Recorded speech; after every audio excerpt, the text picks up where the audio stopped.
Hello, welcome to World Civilizations since 1500. Now, today we're starting the eighth topic of the semester titled World Wars and Decolonization. So, as the title suggests, we're going to be dealing with the two main world wars of the 20th century. And also, as a result of those two great wars, which really shattered the most powerful empires of the time, which were the European empires, we're going to see the crumbling of those imperial systems and consequently the colonial world, in other words, those regions that were under the rule, the supervision, the control of the European empires, are going to start moving towards independence. And so this is exactly what we're going to be covering in this topic. Now, if we can just go to our outline here. Once again, this is the eighth topic. This is the grand title, World Wars and Decolonization. And as the table of contents show, the way we're going to approach this topic is by, first and foremost, offering a general introduction. Why this topic is significant and important to look at for understanding global history and world civilizations. And then once we do that, we're going to be moving into part one. And part one is going to look at the 30-year crisis.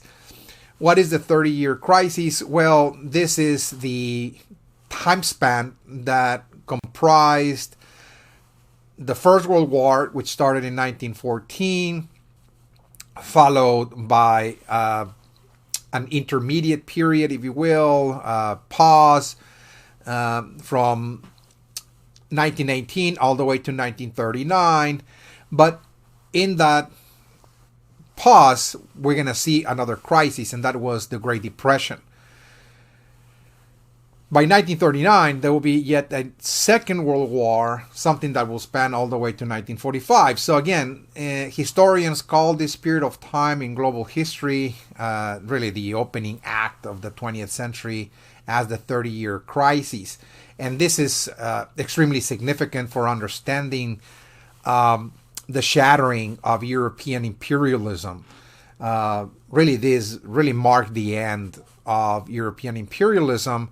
And to a certain degree, it also marked the end of the modern world, something we're going to get to see in part two. Part two is going to look at specifically the downfall of the modern world.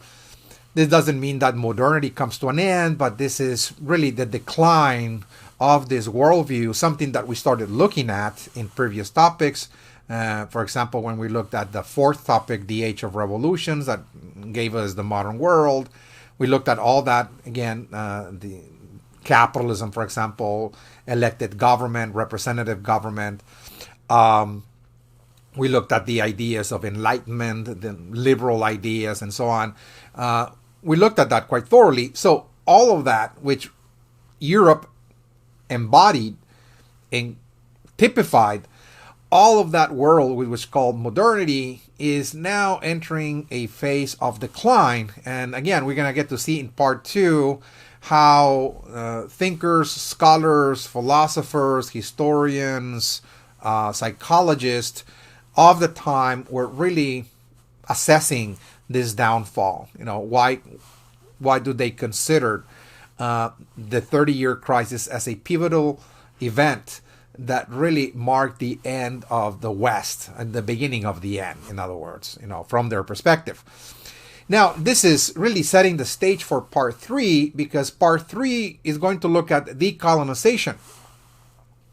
This is, once again, a time when the colonized world, particularly regions such as India, Africa, and parts of the Middle East, will be now moving towards independence due to the fact that as the European empires that control those regions were crumbling, we're going to see that one by one, those regions are going to start now claiming their own independence. So we're going to get to see that in part three. And this has to do a lot with, once again, the major catastrophic wars that the European empires fought among themselves to destroy each other, and also, once again, the decline, if you will, of the West, of the modern world. Okay, those now doubts, concerns about modernity, and to a certain degree, a certain rejection to the ideas that Europe was propagating around the world, which led, again, the colonized world to move towards independence and trying to build their own nations. Something we're going to get to see again in part 3. All right, so now, as I said, we first begin with a general introduction. Now, as I mentioned, at the outset of the 20th century, there was no doubt, no denying that Europe was really the core of world power. The most powerful nation states and the most powerful empires were European, without a doubt. Whether we're talking about political, economic, financial, military power, again, it was all centered in Europe. So if we consider, for example, just at the outset of the First World War, Europe controlled over 80% of the world surface. Again, so really, Europe, through their imperial system, or their imperial systems, control about 80% of the world and the population that inhabited those regions. So again, this really constituted an unprecedented development in human history, that such a small region, if you will, of the world was able to exert its influence and control over much of the Earth's surface and population as well. If you can look at this map, for example, it will tell you the European imperial power and the regions that they control, whether we're talking about Africa, whether we're talking about Southeast Asia, India, the Middle East, and so on. Again, it's telling you exactly all of the regions that were under European influence and control. And as I said in a previous topic, when we were looking at European colonialism, for example, just the British Empire alone, which really, across the 19th century, was the world superpower, only to be rivaled by Germany at the end of the 19th and early 20th century. The British Empire alone controlled 25% of the world's people. This was the empire where the sun never sets, as it was said. Again, you can look at, for example, in the Western Hemisphere, it controlled Canada, for example, also British Honduras or Belize, the country of Belize today. It controlled great portions of Africa, as you can see, Egypt, the Suez Canal, India, Southeast Asia, Australia, and so on. Again, it was really a vast imperial system, and that was just one European empire. And this is going to be significant because at the outset of the 20th century, no one will ever imagine that the days of the European empires were numbered. You know, it was unthinkable anywhere around the world that there will be a time in the near future when all of those empires were going to crumble, and as a result of that the European colonies were going to be moving slowly but surely across the 20th century towards independence. It was really unthinkable, due to the fact that it was not just about the control that they exerted, but also the military technologies that they have developed up to that time. It was just unrivaled and unmatched by anybody during that time, again. So there was a certain industrial revolution in the arms industry, so to speak, that really empowered the Europeans to exert that kind of control. So it was really unthinkable that such a time when the Europeans were going to lose their power, their grip in the world was going to come, in that century. As the saying went, again, this was really at the outset of the 20th century. This is the European century. Again, this is what everybody believed. Okay, we talked about that, how the Europeans had a sense of mission to spread Western civilization across the planet. They were trying to westernize, so to speak, their colonial societies. They were trying to spread their ideas about capitalism, individualism, Christianity, and the like around the world. And they spent enormous resources doing so. We covered that quite extensively in the past. So this is extremely important because, as we'll see, history is going to take a different course at the very beginning of the 20th century. And what we're going to see is the European world moving into a period of crisis. Okay, Europe in crisis itself. And this crisis is going to span for about 30 years. Maybe it was 31 years. But again, in very, very general terms, this is what historians call the 30-year crisis. And it just took about 30 years for the European system, for the European world system, as it was called, to disintegrate and collapse. Okay? And it took a series of crises. And this is exactly what we're going to be looking at here in part one, is the 30-year crisis, and step by step what those crises entail and how those came together to disintegrate the European world system. All right, so the very first element that brought the European world system into a crisis was precisely that those European empires were not really working together to dominate different areas of the world. And as a matter of fact, there was intense rivalries and intense imperial competition between them. And this is going to be the source for conflict. Okay?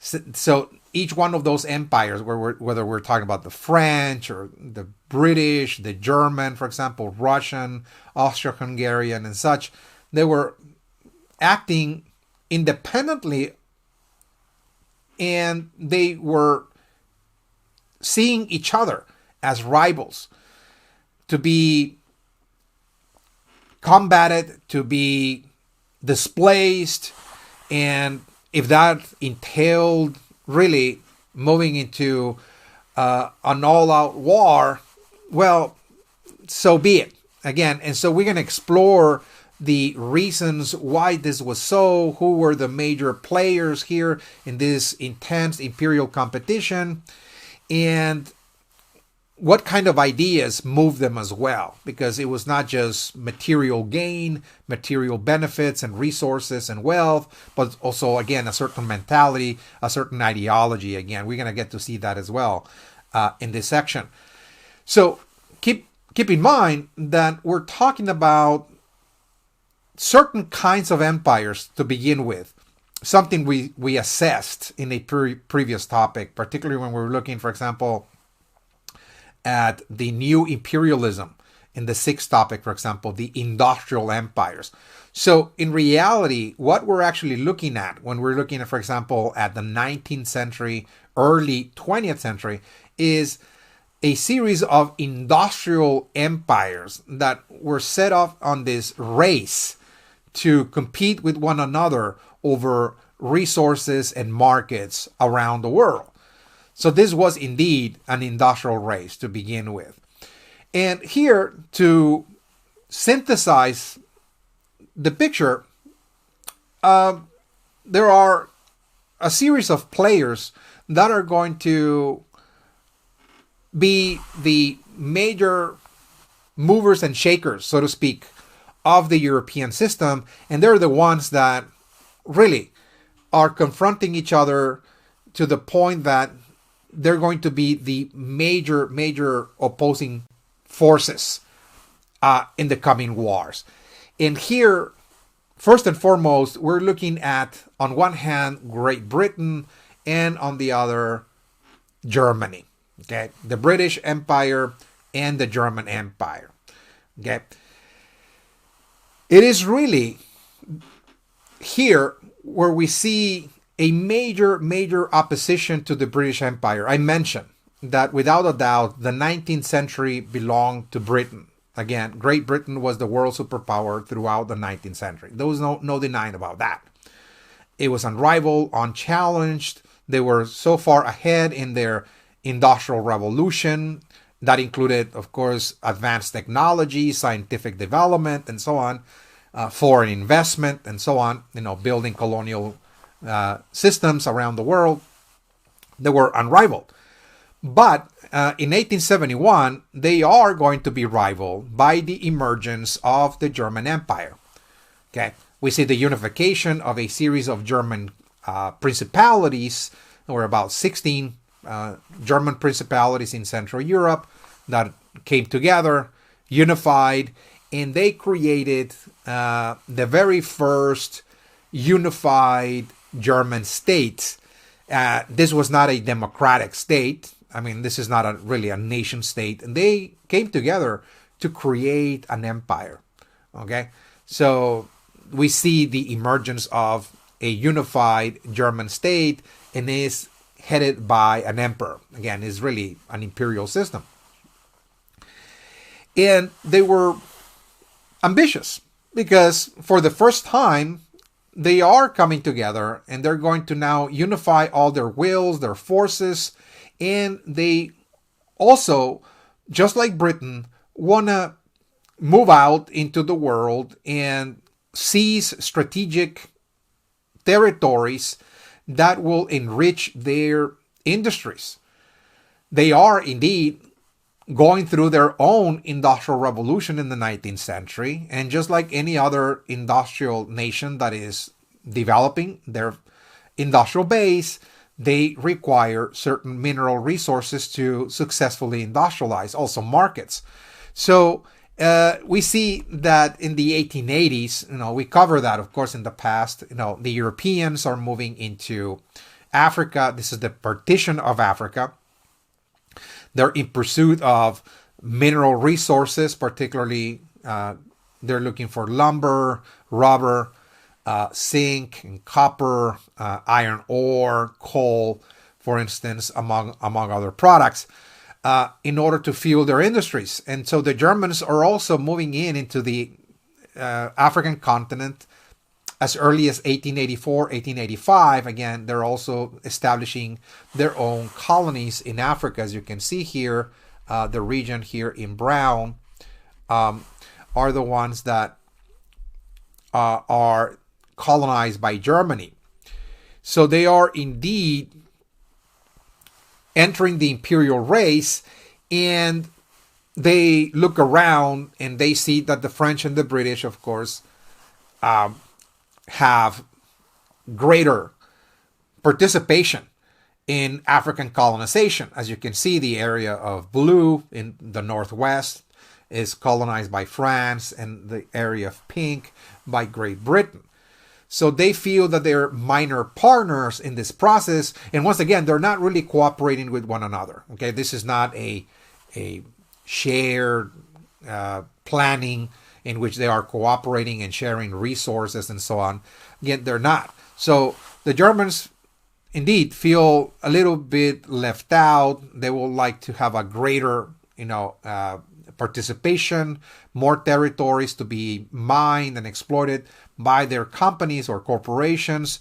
Again, and so this is a situation that they find themselves in that they're barely being unified. They're entering the imperial race, but at the same time, again, they feel that Great Britain is really taking the lead here. So the other issue is that the Germans are also interested in the Eastern markets and Eastern trade as well. They set their eyes to the east. They signed treaties with the Ottoman Empire to build a railroad all the way to Baghdad, which is present-day Iraq today. During that time, Iraq didn't exist. It was really a province of the Ottoman Empire. And the idea was to build a railway from Berlin to Baghdad, and something that got started around the early 1900s, very early 1900s. This project, trying to connect Germany again with the Persian Gulf, in order to enhance trade with the Persian Gulf, and of course also with the Asian markets, due to the fact that the British controlled the Suez Canal. And it was through the Suez Canal that the British were moving all their resources from the Far East. This was a major line, if you will, that connected Britain with India particularly, and also China. So the British connection to the Far East, to resources and markets of the Far East, was through the Suez Canal, present-day Egypt. And the Germans were building their alternative pipeline, so to speak, through this railway that moved inland across Eurasia, crossing across, the Eurasian continent from Berlin all the way to Baghdad. That also involved not only trade, but also access to oil as well, that the German industries and corporations required as well. So again, there was a major, major development, and this is, again, something that will threaten certain European imperial systems, such as the British, for example, because now they have competition. The Germans are building their own rail line, direct connection, if you will, to the Middle East and the Asian markets. But also Russia. Russia also sees this development as a direct threat to Russian imperialism as well in the region as well. The Russians also have their imperial goals to expand into the Middle East as well, at the expense of the Ottoman Empire, of course. They have in the past clipped off certain regions from the Ottomans. So the Germans are getting in the way, so to speak. You can see in this map the rail line that ran from Berlin all the way to Baghdad.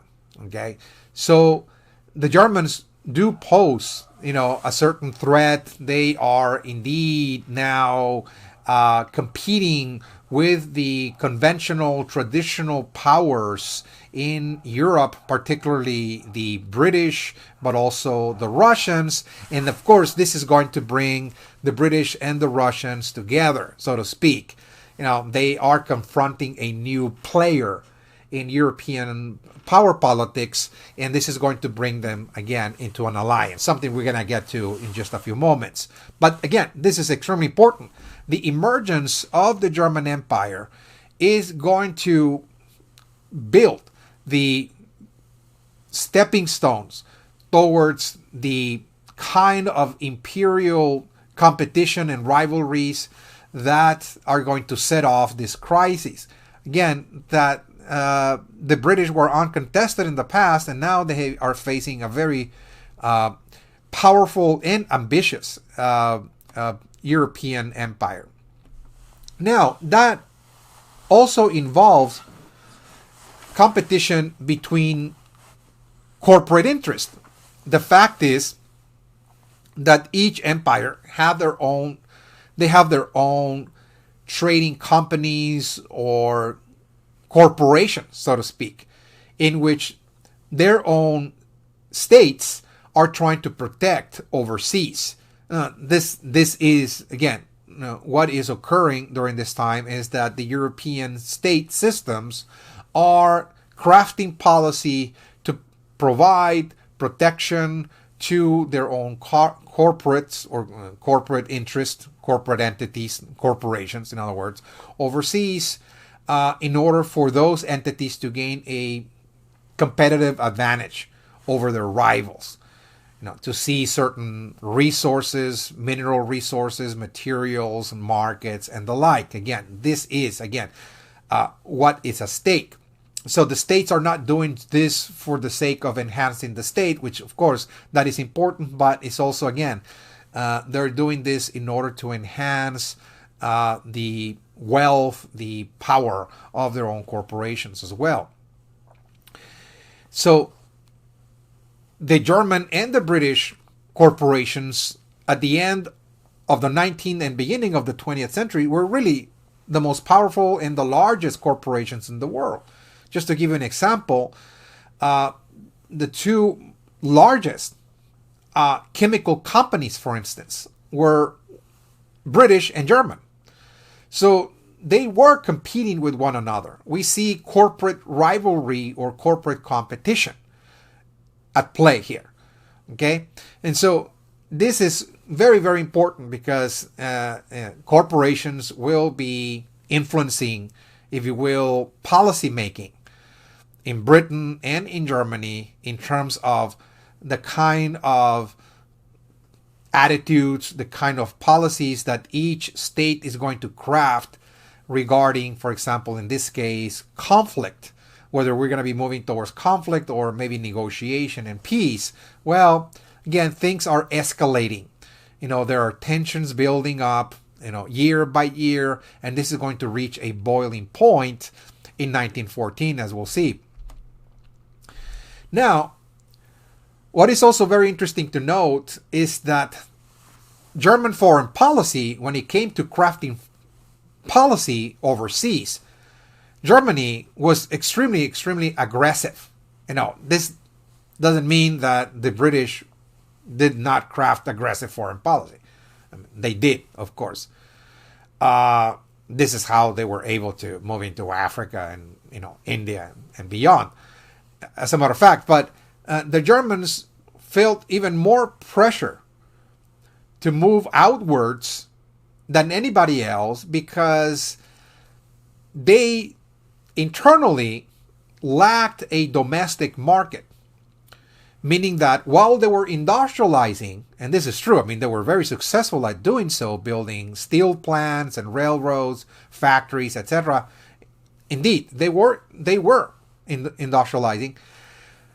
The problem is that 50% of the German masses were still enserfed. They were serfs, in other words. And so we still have serfdom, this very old, archaic, feudal institution still lingering in the modern world within Germany. And as you recall, serfs are virtual slaves. Again, they are tied to the land. They cannot be separated from the land in which they work. And if a landowner sells the land, they will have to sell also the serfs that are part of the estate that the serfs live and work. They cannot be separated, for example. And the other thing is that serfs don't get paid. This is not a wage labor system. To be a serf, again, it is really a feudal institution in which the serf is endowed with certain obligations and responsibilities to pay tribute to a landlord, for example. So they are really laboring just for free, in other words. Okay? So what this means is that serfs do not participate in a market economy. They don't go out and buy anything, in other words. They're not consumers. So obviously, if Germany is industrializing and they're creating a host of manufactured goods, well, half of the population are not buying any of those goods. Okay? So what to do then is to seek foreign markets instead. Germany must pursue a very aggressive foreign policy in order to seek foreign markets where to actually sell those manufactured products. Again, in order to fuel their industries and continue this process of industrial expansion. So one of the reasons, again, that Germany is going to start moving into the outside has to do with, one, industrialization, moving into Africa to get the resources, but second, also seek foreign markets, and this is driving German foreign policy to craft certain treaties with China in order to gain a sphere of influence. So we see also Germany entering the treaty ports with China and gaining certain concessions, very minor, as you can see in this map, compared to let us just say, with Russia or Great Britain or France, for example, that gained significant concessions to come into China, import their manufactured goods, and sell those goods inside of China. So we have a massive region granted to Russia, Britain, and France, whereas Germany, in this case, even Japan, as you can see, the area of purple, they got just a small concession, in other words. Okay, so the Germans and the Japanese, very early on, even though they're not allies during this time, they really feel left out. Their industries depend upon foreign markets. They lack internal markets. And so they see China as this paradise of consumers. Again, this is one of the most overpopulated countries in the world. As we reach, for example, 1900, China was 450 million inhabitants at that time. So again, it's a huge, huge consumer market. It's a paradise. So again, the Germans are going to push for a very, very aggressive foreign policy precisely because they want to compete in Europe, they want to industrialize, and they feel driven to compete with Great Britain. And indeed, ever since the unification of the German states in 1871, what we see is a kind of rivalry that turned into a sort of Cold War between Great Britain and Germany. There was a Cold War. This is not really a hot war. They were not really fighting each other, but both were competing with each other to be the leaders, if you will, of the European system. Britain was the superpower, but now Germany is contesting that place.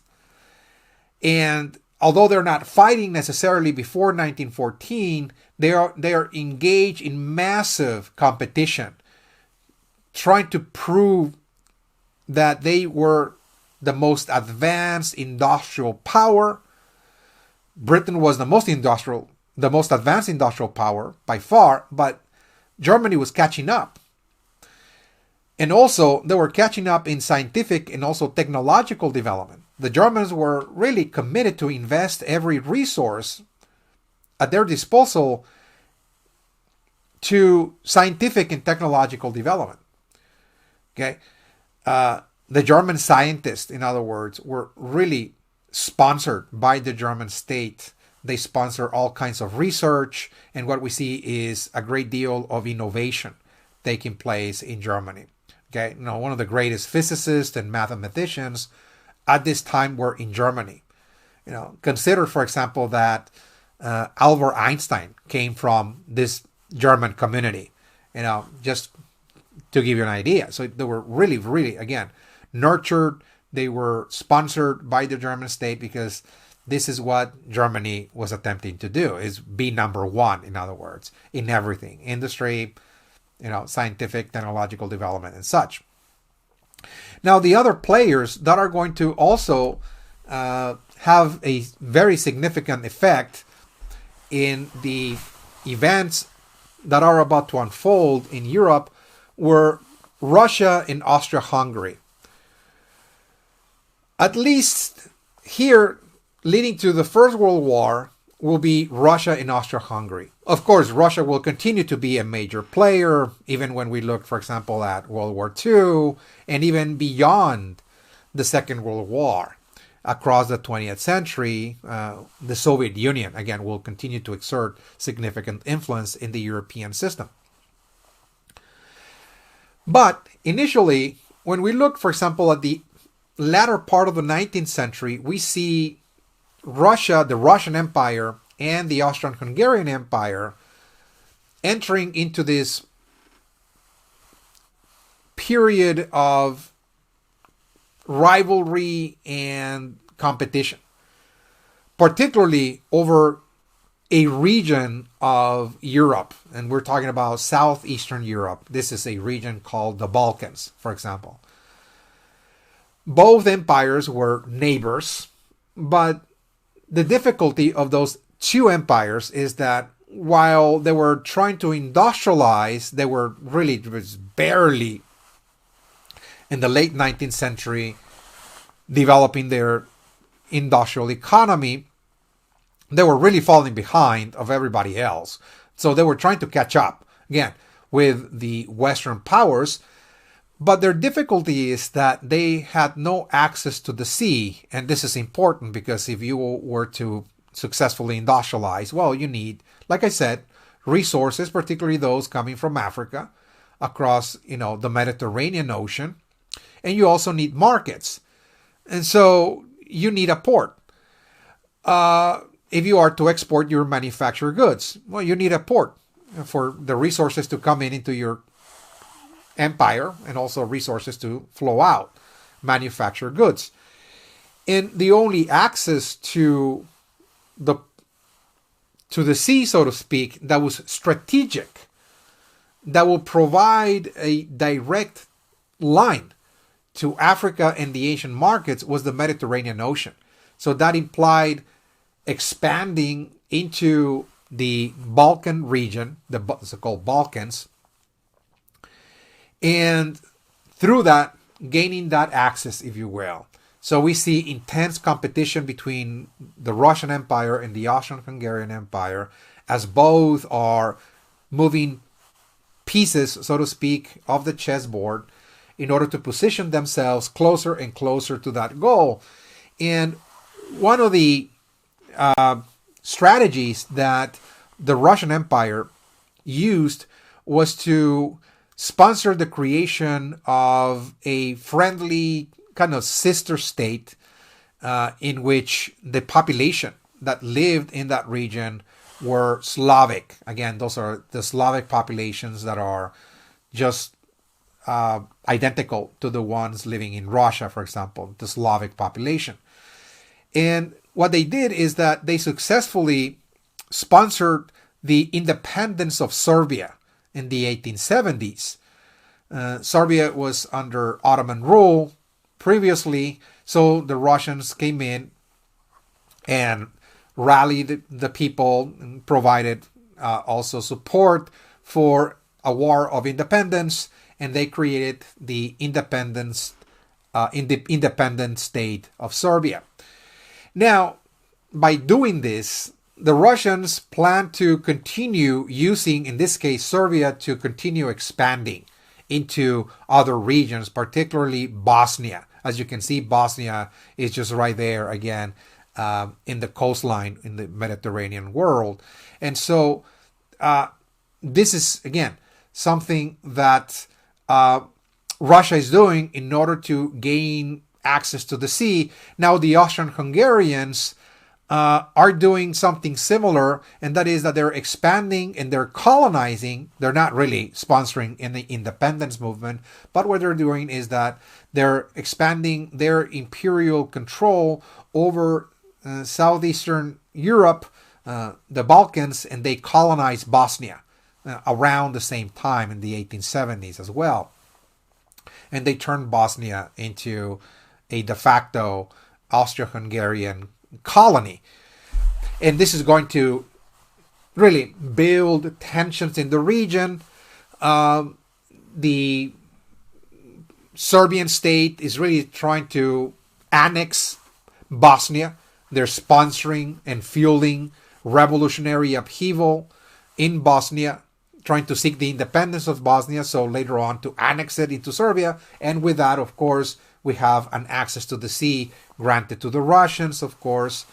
And the Austrian-Hungarians are trying to hold on to Bosnia as a colony, in other words, to fend off the Serbians. And this is going to create really instability in this region.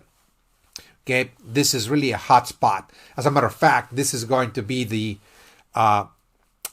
powder keg of the Great War that began in 1914. This is where, again, the clash of European empires occurred in 1914, setting off this world conflict. Again, it was really over Bosnia and Serbia, the conflict between those two. Now, of course, what this implied is that the European empires will have to start building their own alliances. They're very strategic. And we're going to see two main systems of alliances. One was called the Triple Entente. This is, again, Great Britain allying with France and Russia in order to encircle the growing power of the German Empire. Okay, that was mainly the main reason why Russia is going to come into the alliance, again, to kind of make sure that the Germans will be encircled on all fronts to prevent the further expansion of the German Empire. And Germany will respond by creating their own alliances, by bringing with them the Austrian-Hungarian Empire and also the Ottoman Empire. A non-European party is going to come into the alliance. And of course, we already saw that the Germans and the Ottomans were already signing treaties with this railway system that we just mentioned. And of course, there are commercial treaties between them. And now they're solidifying their military alliance, with this new partnership. So this is how the system of alliances looked like, again, by 1914. As you can see, the German and the Austrian-Hungarian Empire are now coming together. This is all really Central Europe. They're bringing the Ottoman Empire along with it, but they're now encircled, by the British and the French from the west and the Russians to the east. And so this is providing now the conditions for the war in 1914. Now, we're not going to here cover the military campaigns and the battles. Again, we're just going to cover the major events and the significance of those events in shattering the European world system. Okay? What really shattered the European world system was the fact that as the war began in 1914, once again, there's a system of alliances in which the parties within the alliance were bound to respond at the attack of any of the members of the alliance. So everybody had to participate, in other words. Regardless whether a country is attacked or not, again, if you were part of the alliance, they will have to participate. So by 1914, it just involved Austria-Hungary being in battle with the Russians over Serbia and Bosnia, and we see major declarations of war, Germany declaring war on Russia, and everybody jumped in. Again, it was really over the Balkans. Who was going to control Southeast Europe, the Balkan area. And when the war initiated in 1914, perhaps the Europeans believed, and people around the world, that this was going to be just business as usual for Europe. In other words, that look, there's going to be a war, they're going to be fighting for a few years, and they will be signing a peace treaty. And again, this is, typical of European affairs. Despite the fact that throughout the 19th century, there were just very minor conflicts inside of Europe, particularly after the last major conflict that ended in 1815 with the Congress of Europe. After the final defeat of Napoleon, for example, what we see is really a new type of agreement among the Europeans to move forward and try to abandon war and instead favor diplomacy, for example. Okay, so that doesn't mean that throughout the 19th century there were no wars within Europe. There were. We talked about the Crimean War, for example, that involved Russia against France and Britain over the Crimean. But outside of that, we don't see major wars as we saw, for example, in earlier centuries in Europe. So some Europeans believed that this war was going to be quite brief, short, and that there will be a new negotiation, maybe a peace treaty to kind of negotiate the outcome, the settlement over the Balkans, etc. But as the war progressed, the Europeans and the world woke up to a totally new world, a new reality. And that is that this war called the First World War, at the time it was simply called the Great War, turned out to be a great bloodbath. Okay? And the reason for that had to do with modern technology, that we were living in a new time. This is the time of the Industrial Revolution. This is the time when we see the birth of the machine age. Remember, again, this is what the Industrial Revolution entailed, the introduction of machinery to speed up the process of production, replacing human labor, making production more efficiently, faster, etc. We're talking about mass production because now machines are producing, what needs to be produced in society. Well, in the world of warfare, we also see mechanization as well, innovation taking place, new technologies, okay, as well. So we see, for example, the introduction of new and more sophisticated and more effective tools of warfare like machine guns and tanks, for example, artillery, chemical weapons like pepper gas, mustard gas, for example, landmines. The airplane will be used towards the later stages of the war, barbed wire, etc. So what we see is a whole new level, if you will, of destruction never experienced in the past. Europeans never experienced this kind of warfare in the past because of the technologies of the past were quite limited. Those were rifles and muskets and pistols, etc. that people used. People used cavalry as well in the past. But now all of that has come to an end. We see a new era of warfare altogether. And this is going to also lead to mass production. Okay? This mechanized warfare, machines can do everything more effectively, more efficiently. And that means that, again, we see now staggering numbers of casualties, numbering into the millions very, very quickly. When, in the past, we were talking about battles producing perhaps thousands or tens of thousands of casualties. Now we're looking at hundreds of thousands, even millions of casualties. Again, this is a totally new world. Again, the world is changing, and this is what the Europeans are waking up to, this reality. Now, there is a great mobilization, of course, for war. The nations of Europe are going to call upon their citizens to participate in this new struggle, and they're trying to mobilize the population and the resources, combined.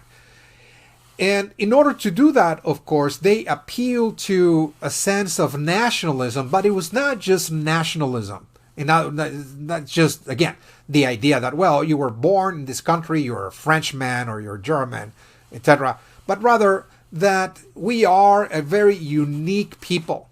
We are a very special and very unique ethnic group that is superior to all the other groups living here in Europe. Again, so they appeal to a sense of tribalism, in other words. And as a matter of fact, most people living in Europe during this time had the sense that the idea of ethnicity and nationalism couldn't be really separated. No, they lived in ethno-nations, in other words. That if you lived in Germany, for example, it's because this is a German community, a German society. This is an extended group, a family group, an ethnic group, for example, that share common history, common background, common ancestors, common language. And so they saw themselves as different, distinct, unique, and even special, sometimes even superior to all the other groups, again, living in Europe. In that it was necessary to participate in the struggles. Again, this is unprecedented that, in the past, when European powers went to war, they used professional soldiers, for example, professional armies that will engage in battles in certain locations and so on. But here we see the massive participation of the citizenry. In other words, the citizens, males, are called upon to enlist, in other words, okay, and participate in this conflict because ultimately they believed that this was an ethnic struggle. It is really a struggle between different ethnic groups, and they were also convinced that this was part of a natural process of evolution, that it was about the survival of the fittest, that nations were like organisms, in other words, that had to survive. And competition was just natural. Organisms compete in nature for survival, for resources, and those that are the fittest, the strongest, the most cunning, the most intelligent, and so on, the most able, those are the organisms that will survive and that they will reproduce a better species into the future. So they saw World War I, or the Great War, as a kind of Darwinian struggle for survival, this Darwinian competition, in other words. Okay, so they see mass mobilization of their country's citizens and resources, deploying every financial resource and economic resource, again, to battle their enemies. We also see, of course, the assistance of the European colonies, colonial assistance and contributions. The colonies of the Europeans, whether we're talking about Africa, India, and so on, were supposed to also contribute to the war effort, providing monies and food to feed the troops fighting in Europe and also the citizens as well. But also they were to contribute in terms of providing manpower. There were the presence of colonial armies in Europe. Okay, the British, for example, harnessed also resources in their own colonies, like West Indies, for example, in India. Hundreds of thousands, again, of men will be sent to Europe, not necessarily to fight, but to assist the war effort. And the French also harnessed also resources, particularly, again, populations, males from Algeria, in this case, and we're talking about West Africa, the Senegal, Tunisia, Morocco, Somalia, for example, in order to contribute to the war effort, not necessarily to be fighting in the front lines, but rather to be used as a source of labor, to be unloading the ships, for example, that were bringing in food and supplies, or to be digging the trenches. Again, there were trench lines, if you will, where the Europeans were fighting each other, and the laborers in this case were actually peoples coming from Africa or the West Indies and India and so on. Again, so we see also that this is indeed a global conflict, because this is involving the colonial world.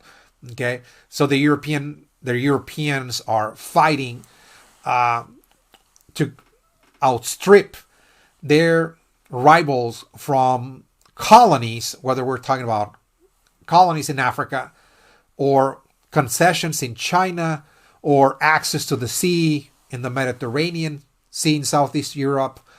And again, this is really a colonial war. In other words, this is colonial competition. Now, I mentioned that there was no denying that Europe was really the center of global power, whether we're talking about financial, military, political, economic. Again, it was really Europe. But what World War I actually did, as a result of this new military technologies that the Europeans were in possession of, and that they were using to destroy each other, what actually happened is that most of those empires commit suicide. Okay? The European empires are really committing suicide because they are indeed destroying each other. They're decimating their armies in the process. You know, the British Army, for example, the original British Army that existed in 1914 was totally wiped out by the mid 1915, for example. The entire British Army was gone. Okay, just to give you an idea. You know, the Russians, for example, lost about 6 million, men from 1914 to 1917. So when you go case by case, we see millions and millions of casualties. At the end of the day, we see 25 million people being dead. Again, so this really marked the very first wave of imperial collapse. We see at the end of the First World War the collapse of certain major European empires like the Russian Empire in 1917. The Austrian-Hungarian Empire, along with the German Empire, collapsed as well because they ended up losing the war. Russia actually sued for peace in 1917, but the imperial government collapsed just before Russia withdrew from the war. And also the Ottoman Empire. The Ottoman Empire, this non-European party, also, again, comes to an end. This is really the end of the Ottoman Empire. We were looking in the past at the Ottoman Empire, the early rise of that in the 1300s, for example, and the massive expansion across the ensuing centuries.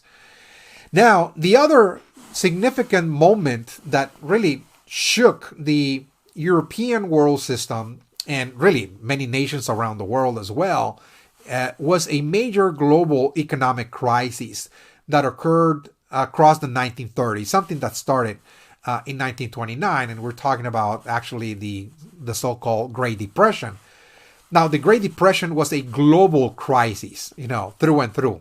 It started, of course, in the United States with the stock market crash of 1929 as a result of speculation, for example, people speculating in the stock market, investing, for example, in industries by buying stock from credit and loans. So there was, again, unregulated banking practices during that time that allowed clients of banks to use their savings to borrow money in order to buy stock. And that led to, of course, a massive bubble, if you will, a massive debt that millions of borrowers, Americans in this case, acquired in order to buy stock in the stock market. And as a result of overproduction and other issues, again, the stock market actually crashed in 1929, and that affected also the financial sector, the banking sector, and that really had a ripple effect all over the world. So even though this was the collapse of the stock market in 1929, as a result of unregulated banking practices, for example, and speculation, that had a dramatic effect around the world because the United States was one of the leading industrial powers. And what we see is, as the American economy collapsed, we also see the collapse of the capitalist system. Again, this is really the crisis of capitalism. Okay, so capitalism was in a kind of state of coma, so to speak, across the 1930s. Industrial production went down about a third. Around the world, we're not just talking about the United States. We also see Great Britain being affected by this, France and Holland. This is going to also affect Japan, and this is also going to affect Germany as well. Germany, of course, ended up losing the war. We're going to be talking about that in just a few moments. International trade and commerce, also went down about 2/3 as well. So this was really catastrophic for world trade. We were talking in throughout this course about trading networks, for example, that connected different regions of the world. There were different trading systems. What we see is that all global trade went down again about 65, 66, 67%. Again, in the 1930s. This, of course, had a detrimental effect on unemployment. Of course, we see growing unemployment in the United States. It all started with 12, 15%. At the height of the Great Depression, it reached 30, 40%.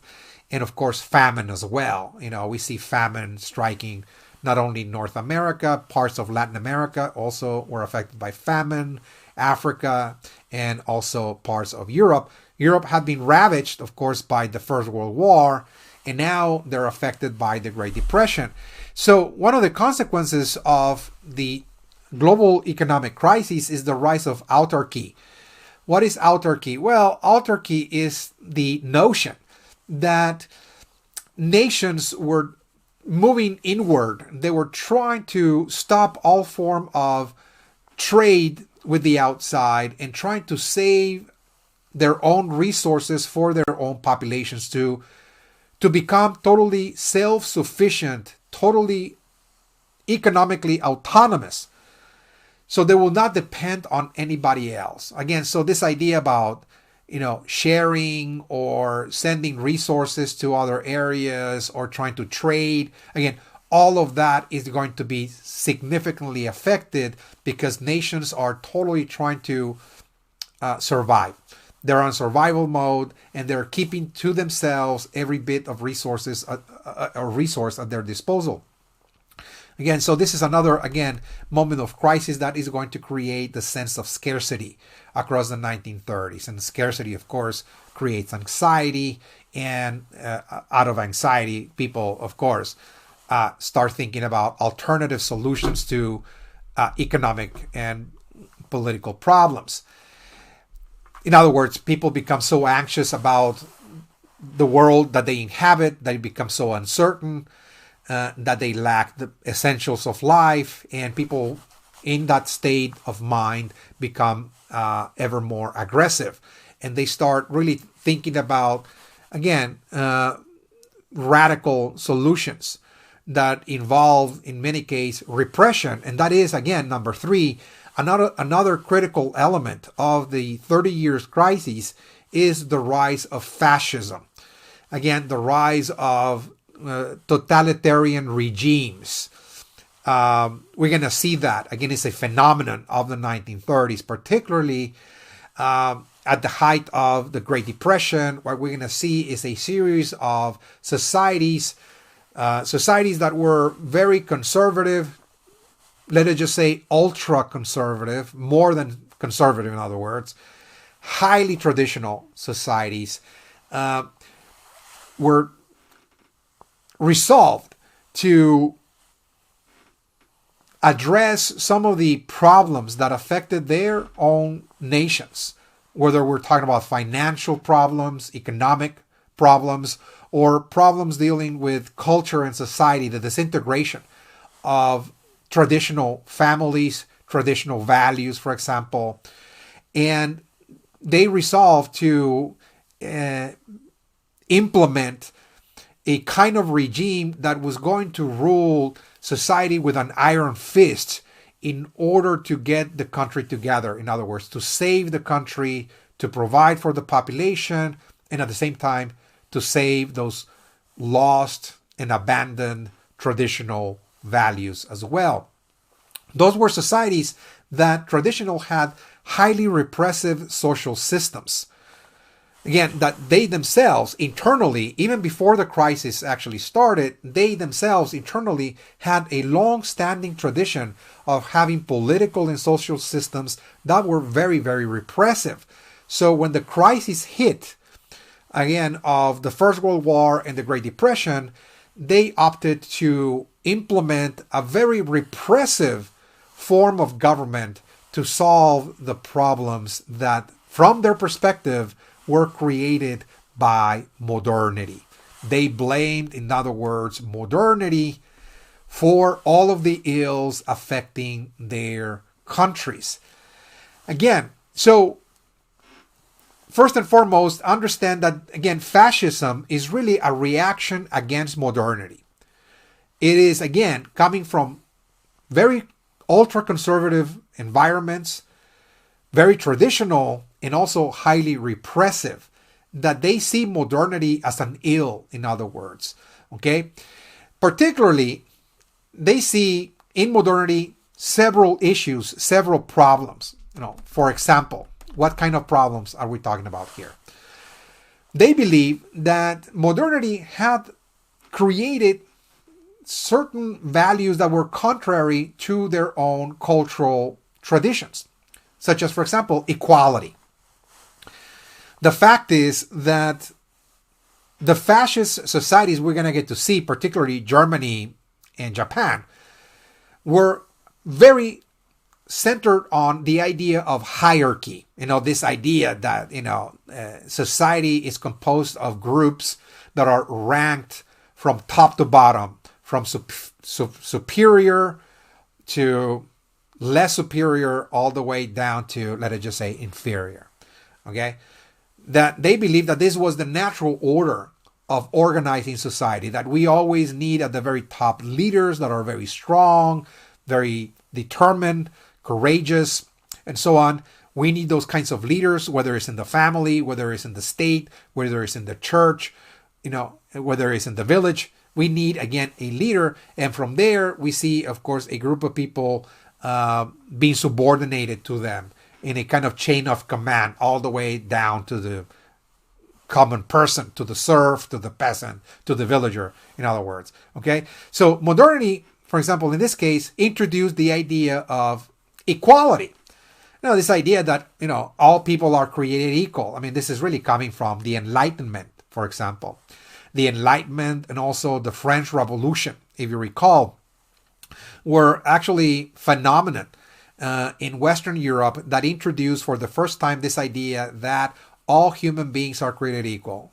We see that in the American Declaration of Independence, that all men are created equal, that we're endowed by nature with certain rights, the rights to life, liberty, and property, etc.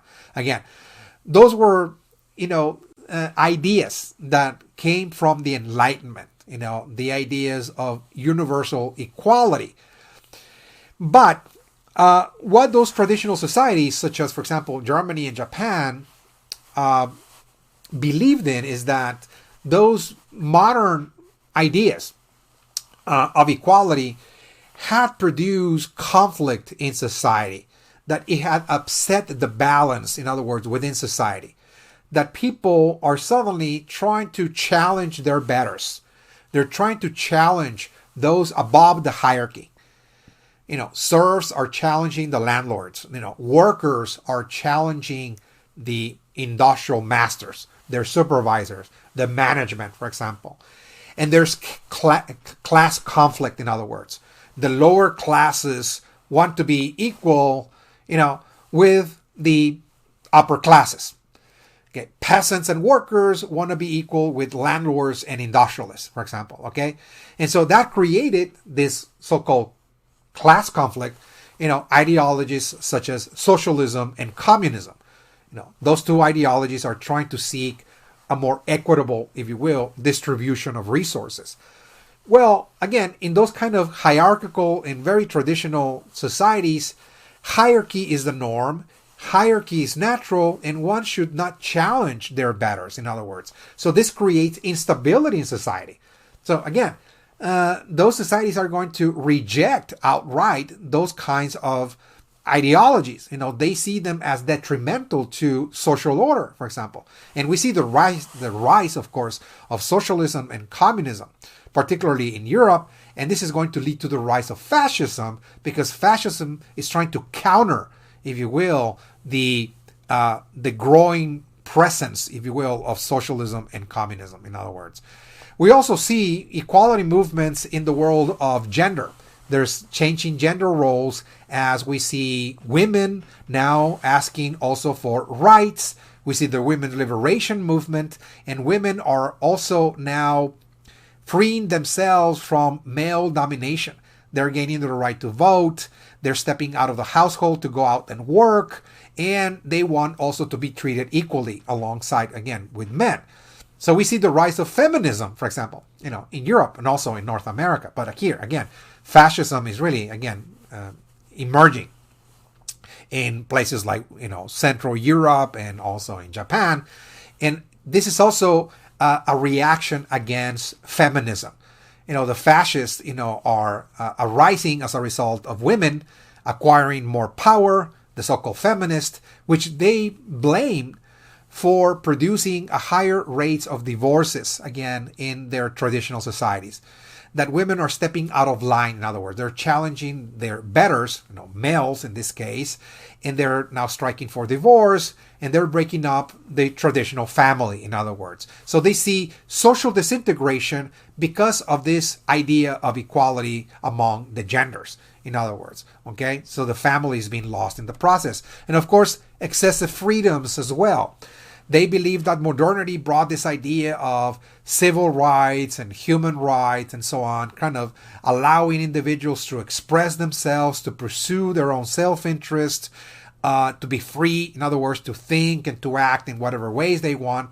And they believe that those, again, ideas were leading to excessive liberalism or excessive freedoms, leading the youth to engage in violence, for example. Particularly those were the offspring of the families broken up by divorce, for example. The children within broken families are going out into the streets. They join gangs because they don't have parents that are married anymore, so they go into the streets and they join a gang. They engage in violence, and they take up alcohol.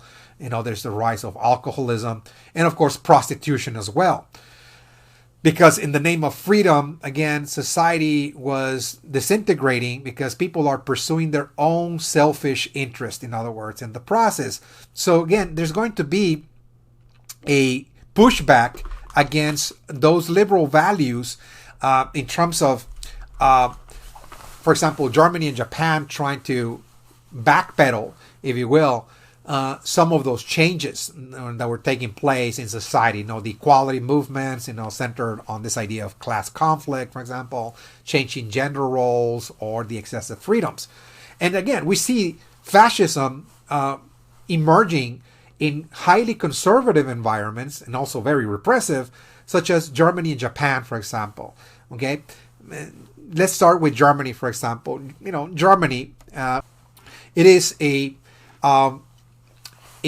country or a region of Europe that has a long-standing tradition of being ruled by monarchs, for example. So here we see, of course, a hierarchical society in which at the very top of that society stood the monarch. He was like a father figure, the male who was ruling society like a father and with an iron fist, for example. Okay, so again, highly repressive. Again, this is not the kind of system in which people have a say or participation. Again, there's an absence of democratic institutions. There's an absence of democratic traditions. In other words, people are not being consulted what they think about the new policy that the monarch introduced, for example. Now, alongside the monarchy, Germany has been also ruled by landowners. Again, the so-called Junkers, as they were called. Those were the landowners that back in the 1500s turned a great deal of the German peasantry into serfs. They enslaved them, in other words. Why? Because, again, what we see is the pursuit of labor, in Germany in order to secure the needed crops to feed the population, but also the Junkers are trying to export crops into other places of Europe. Something similar to what happened in Russia. We talked about that as well, with the emergence of serfdom in the 1600s in Russia. We see a similar process here taking place in Germany. Now, the German serfs, of course, revolted against their Junkers in 1524. This was a massive peasant uprising called the Bauernkrieg, in which the peasants or the serfs were trying to free themselves from the yoke of the Junker class. And what we see is a massive repression. The Junkers are going to organize a strong army to quell the rebellion, which they did in 1525. And after that, the serfs in Germany are going to remain pretty much oppressed and repressed and also exploited. Again, the Junkers will exert significant authority over German society alongside the monarch. And of course, in 1871, we see the formation of the German Empire. And now suddenly we have an emperor, Kaiser Wilhelm II.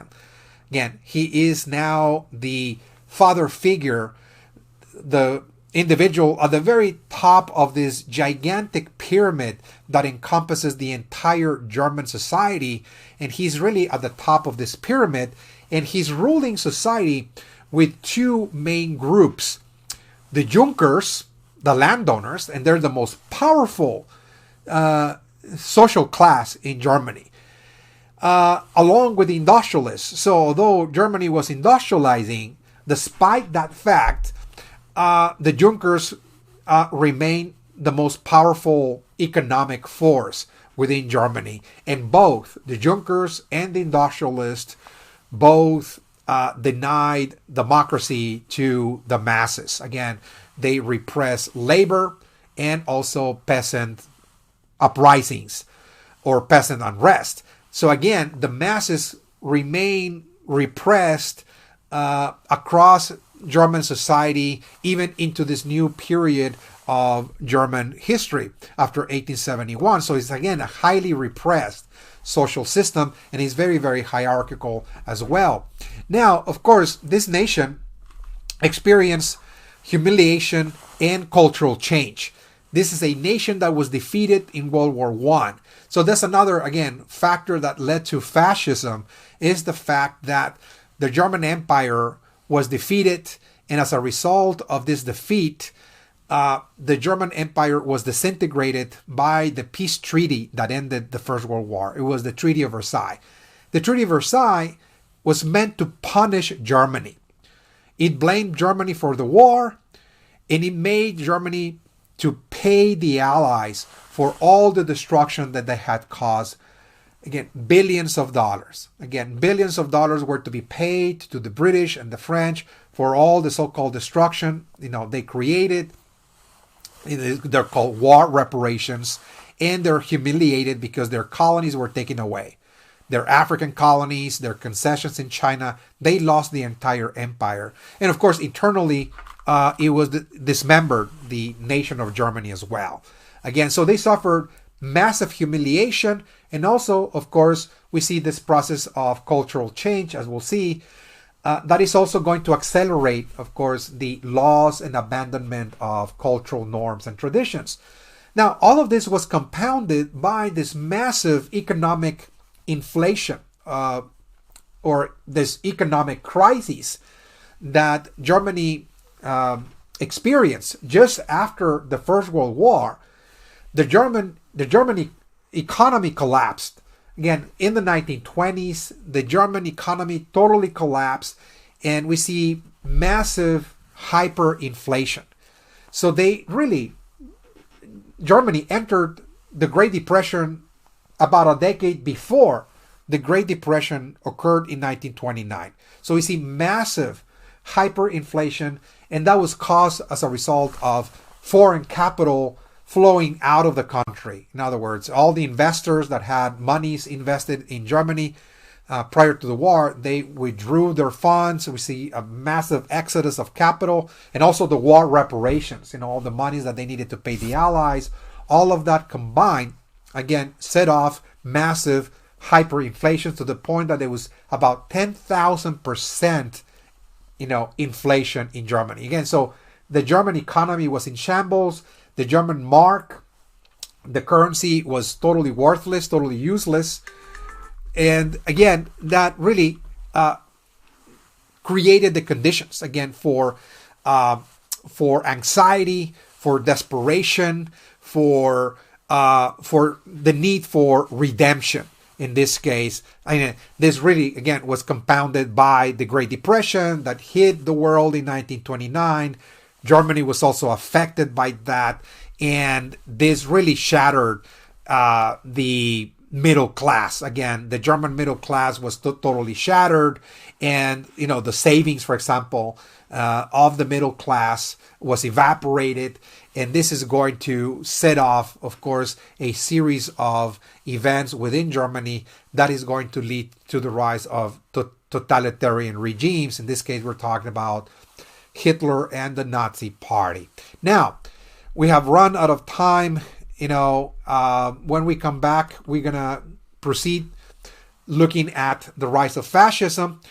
We're going to be looking very briefly at World War II, and then we're going to be looking at part 2, the decline of the West, and then the second portion of the next session will be devoted to decolonization, particularly in India. Okay, this is all I have for you. Thank you.